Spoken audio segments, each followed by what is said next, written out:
అందరికీ నమస్కారం. ఎలా ఉన్నారు అందరూ? Thank you so much each and everyone. ఇరు రాష్ట్రాల ప్రజలకు అందరికీ పాదాభివందనం. నన్ను ఇక్కడి దాకా తీసుకొచ్చారు. మీ ఇంట్లో ఒకటిగా నన్ను చూశారు. ఇంతకన్నా నేను చెప్పుకోవడం అంటూ ఏమీ లేదు. గెలవలేను అనుకున్న వాడిని గెలుపు దాకా తీసుకొచ్చి గెలిపించారు. అంతకన్నా నాకు ఇంకా వేరే అదృష్టంగా నేను ఏం ఫీల్ అవ్వట్లేదు. Thank you so much to each and everyone.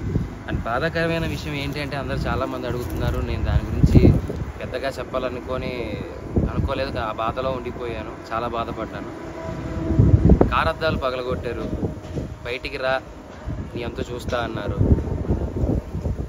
నేను ఒక్కనే ఉన్నప్పుడు మీ ఇష్టం వచ్చింది చేసుకోండి, నాకేం భయం లేదు, ఎవరికి భయపడాల్సిన అవసరం లేదు. కానీ మన ఇంట్లో కూడా ఒక అమ్మ ఉంటుంది, ఒక అక్క ఉంటుంది, ఒక చెల్లి ఉంటుంది, ఒక భార్య ఉంటుంది. వాళ్ళు మన పక్కన ఉన్నప్పుడు మనం ఎలా ప్రవర్తించాలి అనేది కూడా మనం కొంచెం ఆలోచిస్తే బాగుండు అని నా అభిప్రాయం. అద్దాలు పగలగొట్టినప్పుడు ఆ అద్దం పెంకులన్నీ వచ్చి మా అమ్మగారి మీద పడ్డాయి, తీజు మీద పడ్డాయి. ఏమీ ఎవరికి కాలేదు కాబట్టి సరిపోయింది. అదే ఆ పెంకుల వల్ల ఏదైనా జరగరాని జరిగిందంటే, ఆ రాళ్ళ వల్ల తల పగిలి ఎవరికైనా ఏదైనా జరిగిందంటే నేను ఈరోజు ఎవరిని కోల్పోయేవానో నాకు తెలియదు. ఇలాంటివి ఇంకెప్పుడు ఎవరికి జరగకూడదు. ఇలాంటివి ఎప్పుడు ఎవరికి చేయకండి. మీకు కోపం ఉంటే తిట్టండి, పడతాను. కామెంట్ పెట్టండి, చూస్తాను. ఇంకా కోపం ఉంటే వీడియోలు తీసి పెట్టండి. ఎలాగో పెట్టారు, నా కుటుంబాన్ని మొత్తం బాధ పెట్టారు. నేను ఏది పట్టించుకోవట్లేదు. ఎందుకు అంటే నేను నమ్ముకుంటే నా హీరో, నా గురువు మాస్ మహారాజా రవితేజ గారు, ఆయన వచ్చి నాకు అవకాశం ఇచ్చిన రోజు నేను గెలిచాను. నేను బయటికి వచ్చిందే ఆ గెలుపులో వచ్చాను. కానీ గెలిచి ఒక ఆనందంతో బయటికి వస్తాను అనుకున్న నన్ను, నా కుటుంబాన్ని రోడ్డు మీద నించోబెట్టారు. అది చాలా బాధ వేసింది. పర్లేదు,